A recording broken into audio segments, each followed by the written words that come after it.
बिल्कुल, सभी बच्चों को इंटरव्यू के बारे में बहुत घबराहट रहती है कि इंटरव्यू कैसा होगा, कैसे पूछते हैं वो लोग। एक सबसे बड़ा मिथ जो होता है वो बच्चों के मन में क्या होता है, कैंडिडेट्स के मन में, कि कहीं गलती ना हो जाए इनसे। तो इस पर मैं अपना एक छोटा-सा एक्सपीरियंस आप लोगों से शेयर करूँगी, जिससे आपको पता चलेगा कि वो ये नहीं देखते कि आप कितने परफेक्ट हैं, बट वो ये देखते हैं कि आप इम्परफेक्शंस में कैसे परफेक्शन को ढूँढते हैं, कैसे आप इम्परफेक्ट सिचुएशन को परफेक्ट बना देते क्या हैं। बात है। तो एक छोटा-सा एक्सपीरियंस है, छोटा-सा इंसिडेंट हुआ था। एक क्वेश्चन ऑनरेबल जस्टिस लेते हैं interview, honourable high court justice की पैनल होती है और 3 जजेस की पैनल ने मेरा इंटरव्यू लिया था और उसमें मुझसे एक मिस्टेक हो गई थी। उन्होंने मुझसे ऑनरेबल जज ने मुझसे एक क्वेश्चन किया था जिसको मैं समझ नहीं पाई थी, क्योंकि इंटरव्यू के टाइम पे बहुत प्रेशर होता है कि हम कैसे बोलेंगे, क्या बोलेंगे, हम जो बोल रहे हैं वो सही है या नहीं। बहुत सारे थॉट्स मन में चलते होते हैं और उसी के बीच आपको क्वेश्चन सुन के इम्प्रॉम्प्टू कुछ सेकंड्स में आपको आंसर करना होता है। तो एक क्वेश्चन उन्होंने मुझसे पूछा ऑनरेबल जज ने, और मैं वो क्वेश्चन समझ नहीं पाई थी, मैंने उसको गलत समझ लिया था और मैंने गलत क्वेश्चन समझा था, इसलिए आंसर भी गलत दिया। तो उन्होंने मुझे पॉइंट आउट किया कि आपने क्वेश्चन गलत समझा है।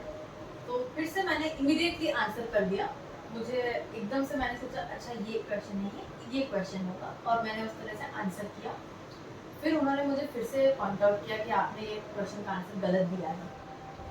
तो मुझे ऐसा लगा कि मैं समझ क्यों नहीं पा रही हूँ, और उन्होंने फिर मुझे थोड़ा-सा कहा कि आपने गलत समझा है, आपने क्वेश्चन सुना अच्छे से। तो मैंने कहा यस सर, मैंने सुना, मैंने उस क्वेश्चन को रिपीट किया और फिर सर ने उस क्वेश्चन को कंप्लीट किया। फिर मैंने उनसे कुछ सेकंड्स मांगे कि sir may I take few seconds to think. उन्होंने परमिट किया। मैंने 5 से 7 सेकंड का कुछ टाइम लिया होगा। मैंने नीचे देखा, सोचा और फिर उनको जवाब दिया, और उन्होंने उस चीज़ को अप्रिशिएट किया। घर आने के बाद मुझे बहुत घबराहट भी हो रही थी कि मुझसे ये मिस्टेक हो गई कि मैंने क्वेश्चन नहीं समझा, पता नहीं वो इस चीज़ को कैसे लेंगे, कहीं वो ये ना समझे कि मुझे चीज़ें समझ नहीं आ रही, एक बार में, 2 बार में भी समझ नहीं आई, थर्ड टाइम पे मैंने चीज़ों को समझा। ये सवाल मेरे मन में चल रहे थे, लेकिन जिस दिन रिजल्ट आया उस दिन मैं समझ गई कि एक्चुअल में वो ये नहीं देखते हैं कि आपने कितनी गलतियाँ की या क्या किया, आपने उन गलतियों को सुधारा कैसे। क्योंकि एज अ जज बहुत बड़ी रिस्पॉन्सिबिलिटी का काम होता है, बहुत प्रेशर में आपको वर्क करना होता है। तो आप क्विक डिसीजन ले पाते हैं या नहीं, आप प्रेशर में कितनी जल्दी डिसीजन लेके उस पर एक्ट कर पाते हैं या नहीं। तो इस चीज़ को उन्होंने बहुत अप्रिशिएट किया। तो इंटरव्यू के लिए मैं सबको यही बोलना चाहूँगी कि आप बिल्कुल भी घबराइए मत।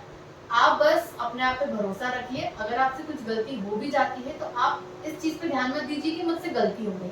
आप इस चीज़ पे ध्यान दीजिए कि अब ये गलती हो गई, अब मैं इसको कैसे सुधार सकती हूँ। अगर आपको टाइम चाहिए तो आप बिल्कुल पोलाइट वे में मुझसे टाइम मांगिए, बिल्कुल भी घबराइए मत, कॉन्फिडेंट रहिए। आप ये सोच के जाइए कि हम इंसान हैं, गलती हो जाती है। वो भी इस चीज़ को एप्रिशिएट करते हैं, समझते हैं कि बच्चों से गलती हो जाती है, लेकिन उस गलती में आप घबरा जाते हैं, टेंशन में आ जाते हैं और आप उससे निपट नहीं पाते। उसमें आपको क्रिटिसिज्म मिलेगा, लेकिन अगर आप उस गलती को सुधारते हैं, इससे ये समझ आता है कि आप गलतियाँ सुधारने के इच्छुक हैं। आप अपनी गलतियों को एक्सेप्ट करते हैं, तभी आप उनको सुधारते हैं। तो ये एक प्लस पॉइंट है, इस चीज़ को वो काफ़ी एप्रिशिएट करते हैं। जी हाँ, बिल्कुल मैं आपकी बात से पूर्णतः सहमत हूँ और मेरा भी ये व्यक्तिगत तौर पर मानना है कि वहाँ पर इंटरव्यू में आपका बौद्धिक कौशल उतना ज़्यादा जज नहीं किया जाता है, क्योंकि आप प्री और मेंस क्वालिफाई करके आप अपने आप को सिद्ध कर चुके हैं। लेकिन वहाँ पर इंटरव्यू में यही ओवरऑल आपकी पर्सनैलिटी देखी जाती है कि any type of different situation, आप डिसीजन मेकिंग प्रोसेस आपकी क्या रहेगी, डिसीजन मेकिंग एबिलिटी आपकी क्या रहेगी, क्योंकि अब आप ऐसे अहदे पे जाकर जा रहे हैं जहाँ पर आपके फैसले ही आपको बड़ा बनाएंगे और आपके फैसले के माध्यम से ही, आपके फैसलों के माध्यम से ही समाज में न्याय होगा। तो बिल्कुल मैं आपकी बात से पूर्णतः सहमत हूँ कि इंटरव्यू जो रहता है, और जो लोगों में भ्रांतियाँ रहती हैं कि वहाँ पे बहुत ज़्यादा सीरियस होगा, वो वहाँ पर आपको हेल्प करने के लिए ही बैठे हैं, वो आपको मार्गदर्शन के लिए बैठे हैं। आप इस प्रकार से सोचकर बिल्कुल मत जाइए कि वो वहाँ पर आपको कोड़े मारने के लिए बैठे हैं, जैसा कि आपने बताया। और ये काफ़ी अलग अनोखा जवाब मुझे मिला कि, और शायद मुझे नहीं लगता कि इस प्रकार का एक्सपीरियंस बहुत कम लोगों को हुआ होगा जिस प्रकार का एक्सपीरियंस आपको हुआ।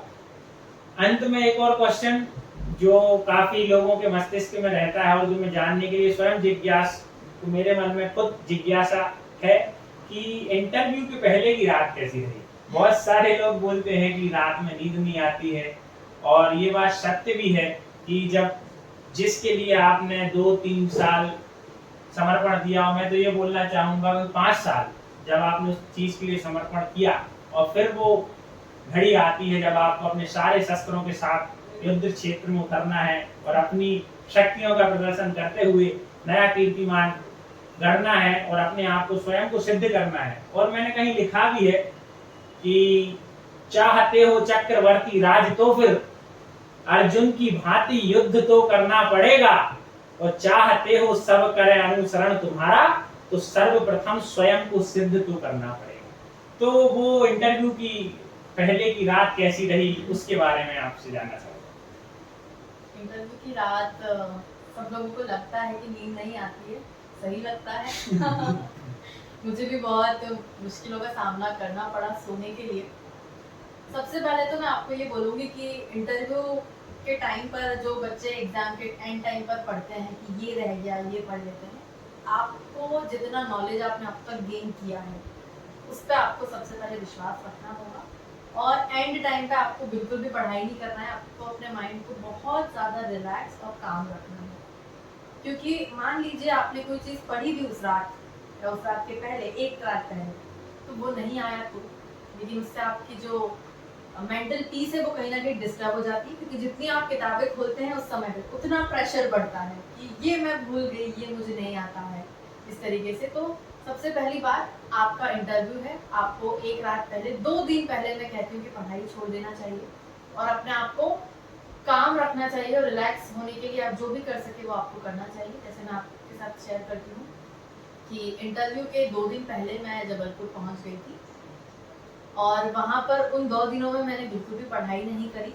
मैं बहुत पीसफुल जगह पर गई, जैसे कि वहाँ पर जो भी खुली जगह थी, नदी के पास गई, बोटिंग की मैंने, और अपने आप को रिलैक्स करने के लिए मैं जो भी कर सकती थी, I am a nature lover, तो मुझे लगा नेचर का सहारा लेके मैं अपने आप को काम कर सकती हूँ, इसलिए मैं नदी के पास गई, मैंने बोटिंग की, और मैं बहुत इस तरीके से नेचर के पास घूमी हूँ, बैठी हूँ शांति से, पानी की आवाज़, और इस तरीके से मैंने अपने आप को रिलैक्स किया, काम किया। और उस पूरा दिन, इंटरव्यू के एक दिन पहले मैं पूरा दिन नेचर के साथ थी, और फिर जब मैं घर आई तो काफ़ी थक गई थी, तो मुझे सोना था, फिर भी इतना थकने के बाद भी नींद नहीं आ रही थी, क्योंकि आप कितना भी रिलैक्स कर लें, कहीं ना कहीं आप उस थॉट से, उस प्रेशर से भाग नहीं पाते हैं। लेकिन वो ये कह सकती थी कहीं हद तक कम हो जाता है कुछ भी अदर एक्टिविटीज़ करने से, और पढ़ाई को थोड़ा सा उस टाइम पे दूर रखने से। आप अपने आप पे फोकस करें, रिलैक्स करें। लेकिन मैं सोई तो मैं सिर्फ 3 या 4 घंटे की नींद ले पाई होगी। मैंने सोचा था कि मैं सुबह 5 बजे उठूंगी, लेकिन मैं 1 बजे सोई और 3 बजे मेरी नींद फिर से खुल गई, और इस तरीके की वो रात थी, इस तरीके का वो दिन था। फिर अपने आप को काम करके और मैं इंटरव्यू दी। जी हाँ, बिल्कुल। और हमारे वरिष्ठ साहित्यकारों ने भी कहा है कि शांत मस्तिष्क के आगे संपूर्ण विश्व समर्पण करता है। यदि आपका मस्तिष्क शांत है तो आप और अच्छे तरीके से डिसीजन ले पाएंगे और अच्छे तरीके से उस सिचुएशन को हैंडल कर पाएंगे।